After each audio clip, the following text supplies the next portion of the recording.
Bonjour et bienvenue pour cette nouvelle émission de recettes simples, saines et surtout originales. Aujourd'hui, comme vous pouvez le voir, je suis au centre social de Blanche-Haye à Longwy et nous allons mettre à l'honneur des recettes qui vont permettre de prendre soin des personnes diabétiques. Vous pouvez faire coucou. Voilà, donc bien sûr, les règles d'hygiène sont respectées. J'ai mon masque et je vais le remettre après pour pouvoir travailler avec les enfants. Et aujourd'hui, nous allons mettre à l'honneur le bocal de pois chiches avec une mousse au chocolat qu'on va réaliser avec le jus. Et on va faire des cookies avec les pois chiches. Donc c'est parti. Voilà, alors là, on va monter le jus des pois chiches en neige. Et finalement, ça remplace les blancs d'œufs. Donc pour les personnes qui sont intolérantes aux œufs, ben là, c'est bien pratique parce que vous allez voir qu'il n'y a vraiment pas beaucoup d'ingrédients dans cette recette. Donc on va avoir du chocolat noir qu'on a fait fondre. Alors là, on aura deux versions aujourd'hui. On aura une version ultra aérée avec 100 g de chocolat et on aura une version un petit peu plus compacte avec 150 g de chocolat. Donc on a fait fondre au bain-marie le chocolat.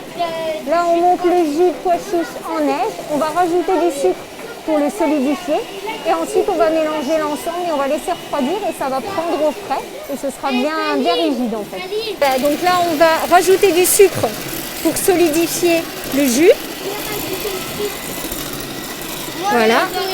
Donc le jus est parfaitement monté puisqu'on a un petit bec qui se forme ici, donc c'est parfait. Et maintenant on va incorporer le chocolat à l'intérieur. Donc là on va verser le chocolat. Et après on va rajouter un peu et après, genre il faut rajouter, mélanger, rajouter. Oui. Il y en a une qui met le blanc et il y en a une qui tourne fort. Bah c'est qui met Allez vas-y, tu tournes et toi tu mets le blanc et t'en mets.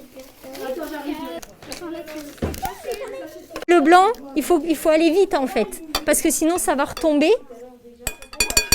et après votre mousse elle va pas être bien figée. Allez, vas-y, tu peux tout mettre. C'est un peu plus difficile à faire une mousse au chocolat avec du jus de pois chiche qu'avec des blancs d'œufs, tout simplement parce que le chocolat, en fait, va commencer un petit peu à se rigidifier. Et c'est pour ça qu'il faut des gros muscles pour pouvoir bien mélanger et surtout que ce soit homogène pour éviter que vous ayez des morceaux de chocolat qui se forment dans votre mousse. Alors, donc de ce côté-là, on va donc réaliser des cookies avec des pois chiches. Donc les pois chiches finalement vont remplacer la farine. Donc c'est une recette qui est très simple, encore une fois. On va mixer l'ensemble de nos ingrédients. Donc à l'intérieur on a des pois chiches, on a de la purée de cacahuètes ou de la purée d'amandes. Donc ça va nous remplacer la matière grasse comme le beurre par exemple qu'on aurait pu mettre à l'intérieur. En plus ça va être nutritif parce que tout ce qui est fruits oléagineux, c'est-à-dire les amandes, les noix, les noisettes, donc les cacahuètes également, contiennent des protéines qui sont rassasiantes. Donc quand vous allez manger un gâteau, eh bien vous allez être rassasié et vous n'aurez pas envie d'en manger 10, sauf si vraiment vous êtes très gourmand. Donc ensuite dans notre recette, on va mettre du sucre complet puisque c'est toujours plus intéressant d'avoir un sucre plutôt brut qu'un sucre raffiné blanc. Donc par rapport au pic glycémique qu'on peut rencontrer quand on mange des sucreries, c'est vraiment important de changer un petit peu nos ingrédients. Donc ensuite, on va mettre un petit peu de lait végétal.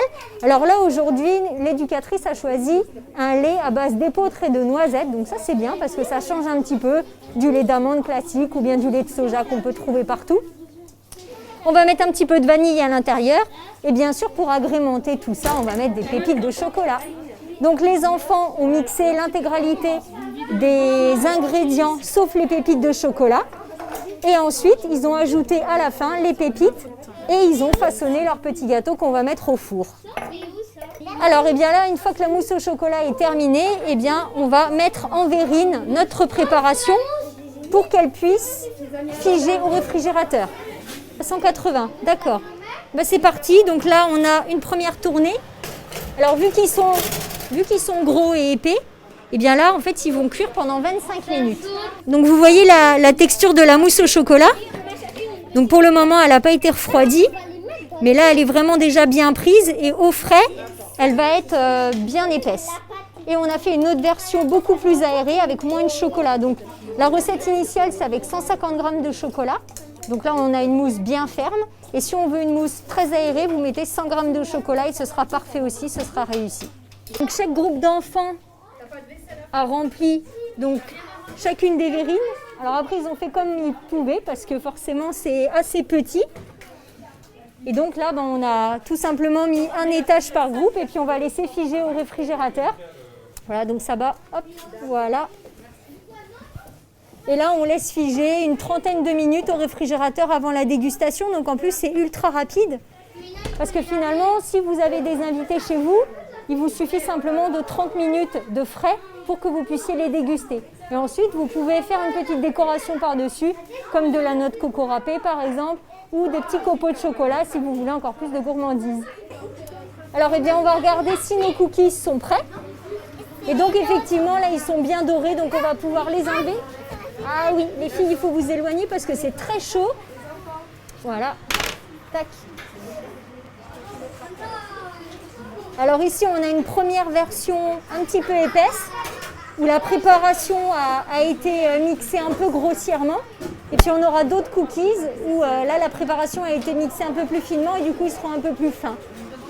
Donc en fonction de la manière dont vous allez mixer votre préparation, vous aurez des cookies qui seront plus ou moins épais. Donc à vous de voir ce que vous préférez. Alors voilà, donc on peut avoir deux versions un peu différentes. Donc après... le goût sera de toute façon le même. Sauf que il y a donc deux groupes qui ont fait avec de la purée d'amande et un groupe qui a fait avec de la purée de cacahuètes. Donc ce sera sympa de goûter les deux versions. Donc une fois que c'est sorti du four, vous pouvez les mettre directement sur grille pour les sécher un petit peu. Parce que vous voyez que c'est quand même assez moelleux comme texture. Et donc ça va les sécher un peu, les rigidifier un peu. Eh bien, on a terminé cet atelier avec les enfants et pour finir, avant la dégustation, vu qu'il y a une enfant qui est diabète de type 1, nous avons fait un petit calcul de glucides des cookies et de la mousse au chocolat pour qu'elle puisse avoir une dose d'insuline appropriée. Et donc, comme vous pouvez voir, ils vont déguster ce qu'ils ont confectionné. Donc, je vous dis à très bientôt pour de nouvelles recettes.